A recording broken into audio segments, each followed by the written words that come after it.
केंद्रीय जांच agency CBI ने लालू प्रसाद यादव से जुड़े 17 ठिकानों पर आज छापेमारी किया। लालू यादव, उनकी पत्नी राबड़ी देवी और बेटी मीसा भारती के पटना, गोपालगंज और दिल्ली स्थित जगहों पर छापेमारी की जा रही है। सीबीआई ने यह कार्रवाई भ्रष्टाचार से जुड़े मामले के तहत की है।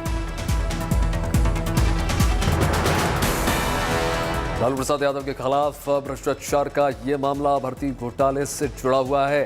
आरोप है कि जॉब लगवाने के बदले में जमीन और प्लॉट लिए गए थे। सीबीआई ने इसी मामले में जांच के बाद लालू प्रसाद यादव, राबड़ी देवी, मीसा यादव और हेमा यादव और कुछ ऐसे उम्मीदवारों पर केस दर्ज किया है जिन्हें प्लॉट या प्रॉपर्टी के बदले जॉब दी गई। आरजेडी नेताओं का आरोप है कि सीबीआई की ये कार्रवाई बीजेपी के इशारे पर हो रही है।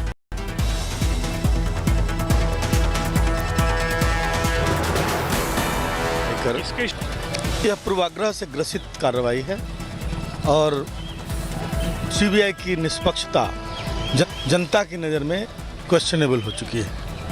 यह बहुत ही खेदजनक है कि अपने राजनीतिक लाभ के लिए वोट जनता का विश्वास जीतने के बजाय अपने विरोधियों पर इस तरह की कार्रवाई कर। समाजवादी पार्टी के वरिष्ठ नेता आजम खान आज 27 महीने के बाद जेल से रिहा हो गए। आजम खान सीतापुर जेल में बंद थे। शिवपाल यादव और आजम खान के दोनों बेटे अब्दुल्ला और अदीब उन्हें लेने के लिए सीतापुर जेल पहुंचे। आपको बता दें कि आजम खान को सुप्रीम कोर्ट ने 19 मई को अंतरिम जमानत दी थी। शाम 5:30 बजे तक आजम की रिहाई के आदेश की सर्टिफिकेट कॉपी जेल तक नहीं पहुंच पाई थी, इसलिए वो कल रिहा नहीं हो पाए थे। पंजाब कांग्रेस के पूर्व अध्यक्ष नवजोत सिंह सिद्धू ने कोर्ट में सरेंडर के लिए समय मांगा। सिद्धू की तरफ से सुप्रीम कोर्ट में क्यूरेटिव पिटीशन भी दायर की जाएगी। कल सुप्रीम कोर्ट ने 1988 के रोड रेस मामले में उन्हें 1 साल की सजा सुनाई है। आपको बता दें कि सुप्रीम कोर्ट में ये केस पंजाब विधानसभा चुनाव से पहले खुला था। पीड़ितों ने मई 2018 में सुप्रीम कोर्ट के फैसले पर पुनर्विचार करने की अपील की थी, जिसे अदालत ने मान लिया था।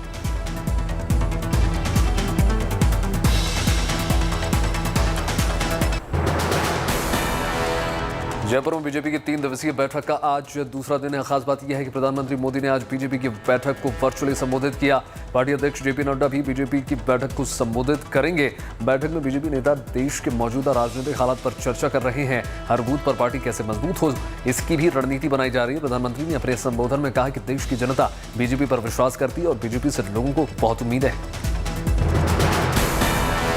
दुनिया में भारत के प्रति किस तरह की विशेष भावना जागृत हुई है। दुनिया आज भारत को बहुत उम्मीदों से देख रही है। ठीक वैसे ही भारत में भाजपा के प्रति जनता का एक विशेष स्नेह अनुभव हो रहा है। देश की जनता भाजपा को बहुत विश्वास से, बहुत उम्मीद से देख रही है। कांग्रेस को पंजाब में बड़ा झटका लगा है। पंजाब कांग्रेस के दिग्गज नेता हिंदू नेता सुनील जाखड़ बीजेपी में शामिल हो गए। दिल्ली में पार्टी अध्यक्ष जेपी नड्डा की मौजूदगी में उन्होंने प्राथमिकता सदस्य ली। जाखड़ ने कुछ दिन पहले अनुशासनहीनता का नोटिस मिलने पर कांग्रेस छोड़ दी थी। जाखड़ का परिवार करीब 50 साल कांग्रेस में रहा। इस वक्त उनकी तीसरी पीढ़ी भी भतीजे संदीप जाखड़ कांग्रेस के विधायक हैं। पंजाब के मुख्यमंत्री भगवंत मान ने गृह मंत्री अमित शाह से मुलाकात की। मान ने केंद्र सरकार से मांग की है कि ऑपरेशन ब्लू स्टार की बरसी पर पंजाब में अतिरिक्त केंद्रीय बलों की तैनाती की जाए। ऑपरेशन ब्लू स्टार की बरसी जून के पहले सप्ताह में है। भगवंत मान ने कहा कि राज्य में कानून व्यवस्था की स्थिति बनाए रखने के लिए अतिरिक्त सुरक्षा बलों की तैनाती जरूरी है। हाल ही में पटियाला में हुई हिंसा को देखते हुए सरकार ने ये मांग की है। केंद्र सरकार ने 10 अतिरिक्त कंपनियां देने की मंजूरी भी दे दी है। लद्दाख के पेंगोंग त्सो झील के पास दूसरा ब्रिज बना रहे चीन के कदम पर केंद्र सरकार ने प्रतिक्रिया दी है। केंद्र ने कहा है कि हमने इसकी रिपोर्ट देखी है। चीन कब्जे वाले इलाके में पुल बना रहा है जो कि अवैध है। विदेश मंत्रालय के प्रवक्ता अरिंदम बागची ने कहा कि हम ड्रैगन की हरकतों पर नजर बनाए हुए हैं। दोनों देशों के बीच शांति स्थापित करने को लेकर बातचीत चल रही है। एलएसी को लेकर लगातार वार्ता जारी है।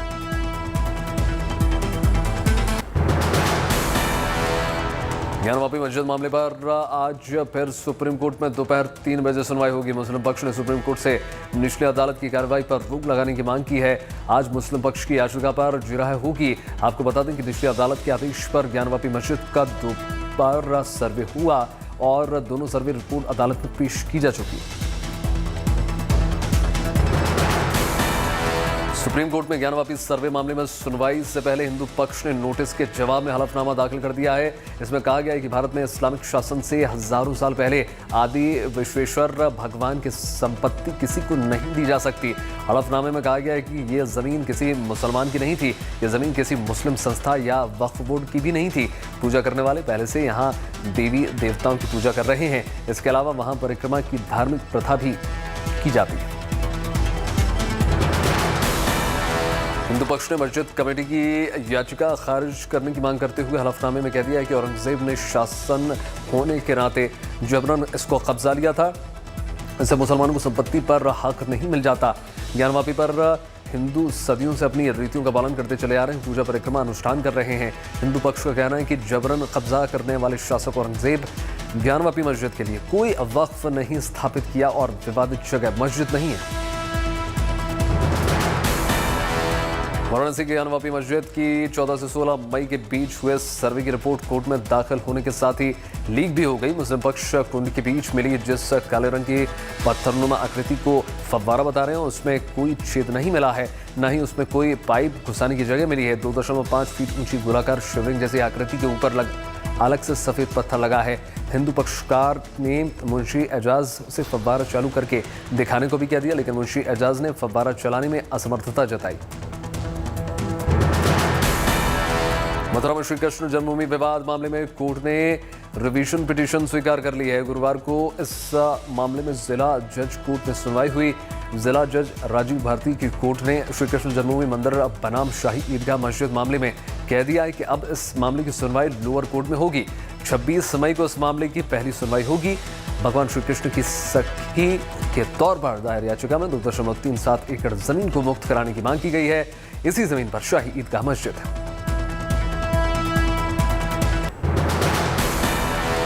टेरर फंडिंग केस में जम्मू कश्मीर के अलगाववादी नेता यासीन मलिक को एनआईए कोर्ट ने दोषी करार दिया है। मलिक को कितनी सजा मिलेगी, इस पर अदालत में 25 मई को बहस शुरू होगी। मलिक ने अपने ऊपर लगे सभी आरोपों को कबूल लिया था। कोर्ट ने एनआईए को मलिक की वित्तीय स्थिति पर रिपोर्ट सौंपने का भी आदेश दिया है।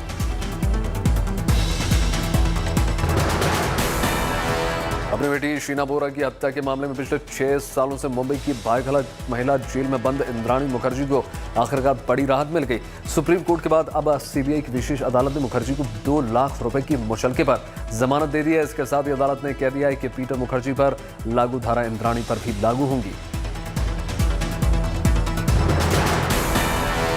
निठारी कांड के अंतिम मामले में सीबीआई कोर्ट ने फैसला सुनाते हुए रेप के बाद हत्या करने वाले सुरेंद्र कोहली को सजाए मौत की सजा सुना दी है। साथ ही आरोपी मोनिंदर पंढेर को देह व्यापार करने के मामले में 7 साल की सजा सुनाई गई। अदालत ने उसे हत्या, अपहरण और दुष्कर्म के मामले में बरी कर दिया था। अदालत ने कोहली पर 40,000 और मोनिंदर पंढेर पर 4,000 का जुर्माना लगाया है। अवैध हथियारों के साथ स्टाइल मारना बुलंदशहर के एक युवक को बहुत भारी पड़ गया और वो सलाखों के पीछे अब नजर आ रहा है। तस्वीर में एक शख्स कमर में पिस्तौल टांगे दिखाता है, उसके हाथ में भी तमंचा है और वो बियर पी रहा है। वो बीच बीच में नोट उड़ाते हुए भी नजर आ रहा है। युवक बुलंदशहर के थाना अरनिया के गांव कमालपुर का है, जिसने खुद ये वीडियो सोशल मीडिया पर शेयर किया। तस्वीर वायरल हुई तो पुलिस तुरंत हरकत में आ गई और युवक का पता लगाते हुए उसे गिरफ्तार कर लिया। फौरन उसके अवैध हथियार को भी जब्त कर लिया गया। एक बीवी के रहते दूसरी शादी की कोशिश एक शख्स को बहुत भारी पड़ गई। दोनों पत्नियां एक साथ मौके पर आ गईं और इसके बाद उनके बीच मच गया घमासान। मामला बिहार के बाढ़ का है। कई साल तक ये राज बना रहा, लेकिन एक दिन भांडा फूट गया। बाढ़ के बाजार में दोनों महिलाओं में मारपीट हो गई। शख्स के दोनों शादियों करने का मामला पूरे 2.5 साल के बाद खुला। पहली पत्नी से युवक को 2 बच्चे हैं। इसके बाद भी उसने मोहल्ले की एक विवाहित से दूसरी शादी भी कर डाली।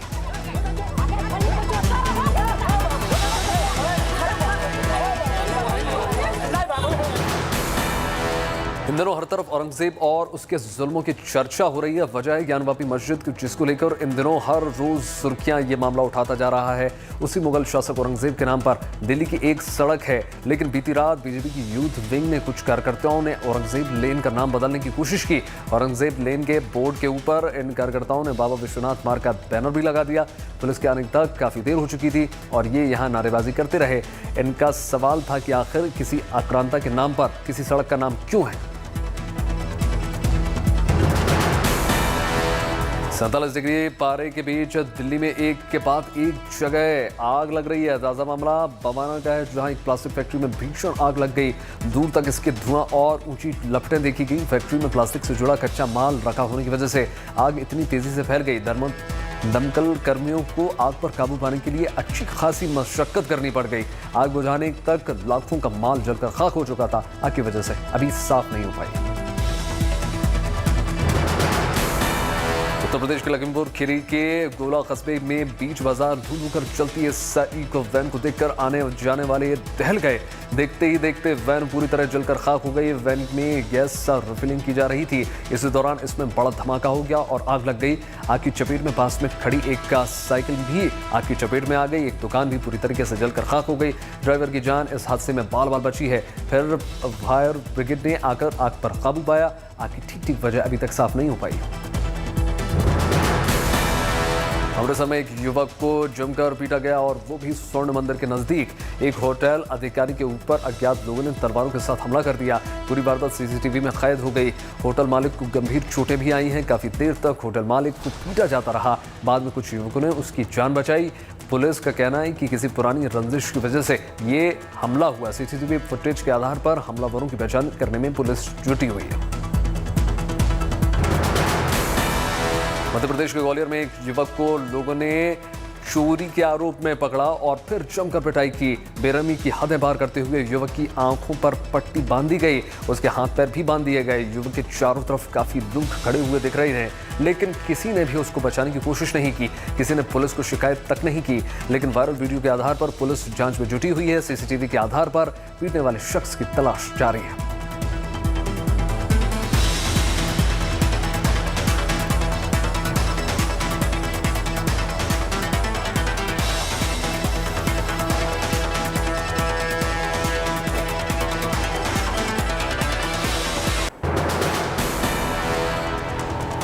न्यूज़ दिल्ली के एम्स से आ रही है। एम्स ने 300 रुपए तक के सभी जांचों के लिए और लेबोरेटरी चार्जेस को खत्म कर दिया है। मेडिकल सुपरिटेंडेंट के सर्कुलर में ये जानकारी दी गई है। इससे मरीजों को काफ़ी राहत मिलने की उम्मीद है। अभी हर प्रक्रिया में यूजर चार्जेस करीब 300 रुपए लगते थे।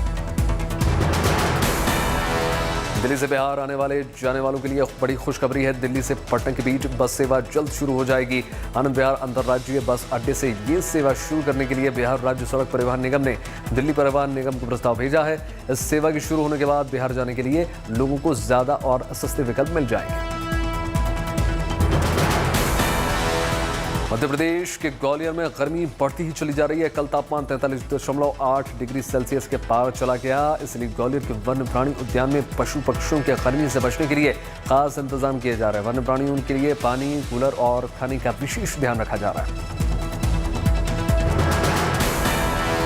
असम इन दिनों बाढ़ की चपेट में है, लेकिन हमारी सेना बाढ़ से प्रभावित लोगों को बचाने में दिन रात जुटी हुई है। इस वीडियो को देखिए। बाढ़ प्रभावित के घर पहुंचकर सेना बुजुर्ग को बचाने में लगातार जुटी रही। पानी इतना ज्यादा था कि बुजुर्ग के गले तक पहुंच गया था, लेकिन सेना ने ट्यूब फेंककर हौसला बढ़ाया और बुजुर्ग की जान बचा ली।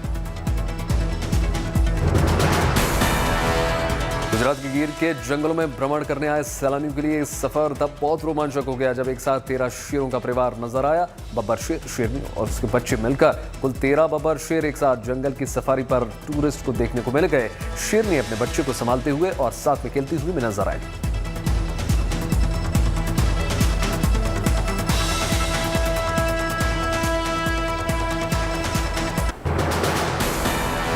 चारधाम यात्रा में इस बार मुश्किलें हैं कि खत्म होने का नाम ही नहीं ले रही। ये तस्वीरें यमुनोत्री नेशनल हाईवे की हैं। सड़क टूटे जाने की वजह से ये हाईवे बंद करना पड़ा। सड़क का आधा हिस्सा टूट चुका है और हाईवे बंद हो जाने से दर्जनों गाड़ियां वहां फंस चुकी हैं। हालांकि तुरंत हाईवे को दुरुस्त करने का काम शुरू कर दिया गया। इसके लिए जेसीबी लगाई गई है। पुलिस को सतर्क रहने के साथ बड़े वाहनों को सुरक्षित स्थानों पर रोकने के निर्देश दिए गए हैं। 4000 से ज्यादा यात्रियों को अलग अलग सुविधाजनक स्थानों पर ठहराया गया।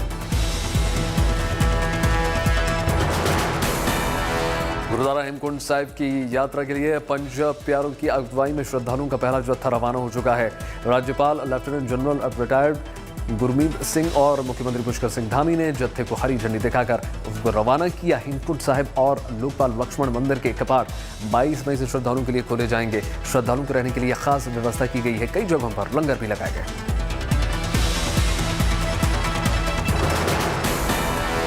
शादी की सालगिरह पर पश्चिम बंगाल में एक पति ने अपनी पत्नी को सबसे अनोखा गिफ्ट दे डाला। दुर्गापुर के कबीर ने अपनी शादी की पहली सालगिरह पर अपनी पत्नी को चांद पर जमीन का एक टुकड़ा गिफ्ट किया। कबीर पिछले 2 महीने से चांद पर जमीन खरीदने की कोशिश कर रहे थे। लंबी रिसर्च के बाद आखिरकार उन्होंने लूना सोसाइटी इंटरनेशनल.com वेबसाइट के जमीन खरीद डाली। उन्हें चांद पर 1 एकड़ जमीन के वैध दस्तावेज और प्रमाण पत्र ईमेल के जरिए मिल चुका है।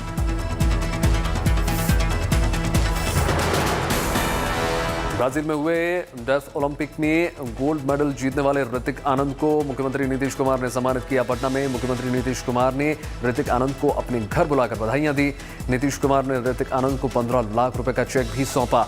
उनके उज्जवल भविष्य की कामना भी की।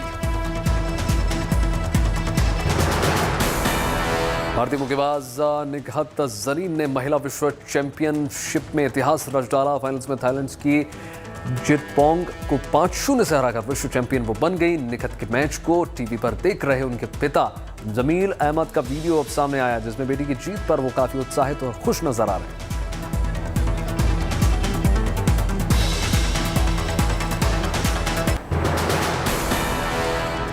प्रधानमंत्री नरेंद्र मोदी 24 मई को जापान के टोक्यो में क्वाड समिट में शामिल होंगे। क्वाड नेताओं के बीच ये चौथा पारस्परिक संवाद होगा। ये हिंद प्रशांत क्षेत्र और परस्पर हित के दूसरे विश्व मुद्दों पर विचार साझा करने का अच्छा खासा अवसर होगा। इस दौरान मोदी 24 मई को अमेरिका के राष्ट्रपति जो बाइडेन से 1-to-1 बातचीत भी करेंगे। इसके अलावा जापान के प्रधानमंत्री से भी वो बातचीत करने जा रहे हैं। जापान में प्रधानमंत्री मोदी भारतीय समुदाय को भी संबोधित करेंगे। रूस और यूक्रेन के बीच युद्ध लगातार जारी है। आज भी रूस यूक्रेन के शहरों पर लगातार हमले कर रहा है। इस बीच ब्रिटेन के प्रधानमंत्री बोरिस जॉनसन ने यूक्रेन के राष्ट्रपति ज़ेलेंस्की से फोन पर बातचीत की। बोरिस जॉनसन ने युद्ध के कारण दुनिया में बढ़ती अनाज की कीमतों पर चिंता जाहिर की। रूस ने gas pipeline project Nord stream 2 की शुरुआत को लेकर कह दिया है कि अभी ऐसा मुमकिन नहीं है, लेकिन आने वाले दिनों में यूरोप को इसकी जरूरत पड़ने जा रही है। रूस से जर्मनी तक बाल्टिक सी से होकर जाने वाले gas pipeline project Nord stream 2 पर जर्मनी ने युद्ध के बाद लगाई थी रोक।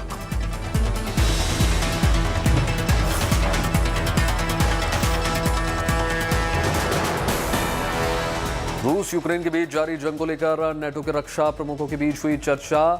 डच एडमिरल ने कहा कि भविष्य में नेटो सबसे सफल संगठन बनेगा, जिसमें एकता और बदलाव की क्षमता होगी। स्पेन की राजधानी मैड्रिड में नेटो के सदस्य देशों के बीच अगला सम्मेलन होगा। जर्मनी में G7 के सदस्य देशों के वित्त मंत्रियों के बीच यूक्रेन को मदद देने को लेकर चर्चा हुई। वैश्विक मुद्दे, महंगाई, सप्लाई चेन और जलवायु परिवर्तन को लेकर भी बैठक हुई। America, Japan, Canada, Britain, Germany, France और इटली के सेंट्रल बैंक के गवर्नर भी मौजूद रहे। जर्मनी के चांसलर ओलाफ शोल्ज ने संसद के यूक्रेन को बड़े हथियार देने के अपने फैसले को बचाव किया है। जर्मनी ने विपक्ष के शोल्ज पर निशाना साधते हुए कह दिया कि यूक्रेन को हथियार भेजने से जर्मनी पर आ सकता है भारी संकट। युद्ध के बीच यूक्रेन में विश्वांका डे की धूम। ज़ेलेंस्की ने वहां की पारंपरिक पोशाक पहनकर देशवासियों को बधाई दी। देश भर में महिलाओं ने नाच गान के साथ मनाया यूक्रेन का सांस्कृतिक त्योहार विश्वांका।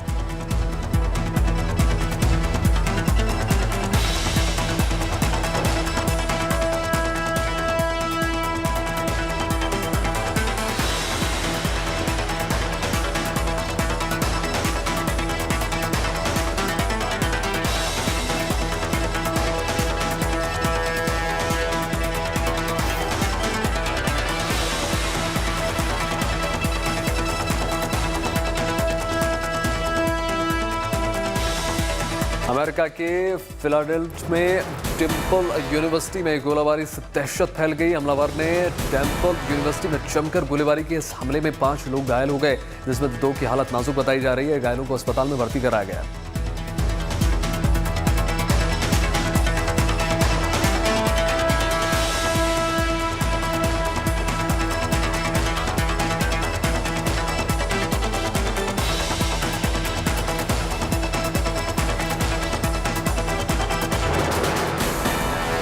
कोरोना महामारी के मामले में गुड न्यूज आई है। खबर है कि WHO ने दी चीन को वैक्सीन कैंसिनो के इमरजेंसी इस्तेमाल की इजाजत दे दी है। आपको बता दें कि दुनिया में कोरोना के खिलाफ WHO ने अब तक 11 वैक्सीन को मंजूरी दे रखी है।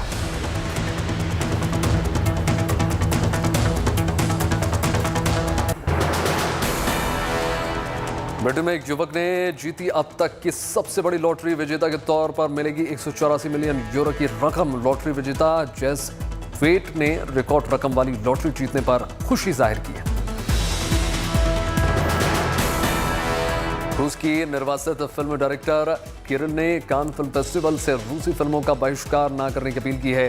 किरिल ने यूक्रेन में रूस के बर्बर हमले पर दुख भी जाहिर किया। उन्होंने फिल्म और सरकार 2 अलग-अलग समुदाय का हिस्सा बताते हुए इसे दुर्भाग्यपूर्ण बताया। मशहूरी रूसी फिल्म शोकोवस्कीस की फिल्म निर्माता किरिल है।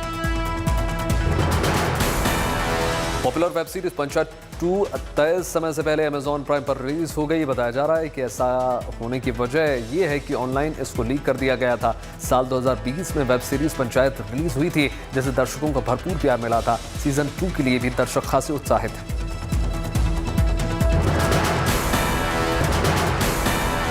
बॉक्स ऑफिस पर कंगना की धाकड़ की टक्कर भूल भुलैया 2 से होने जा रही है। भूल भुलैया भी आज रिलीज हो चुकी है। आप अगर हॉरर कॉमेडी देखना चाहने के शौकीन हैं तो भूल भुलैया 2 देख सकते हैं। इस फिल्म में कार्तिक आर्यन, कियारा आडवाणी और तब्बू अहम किरदार में।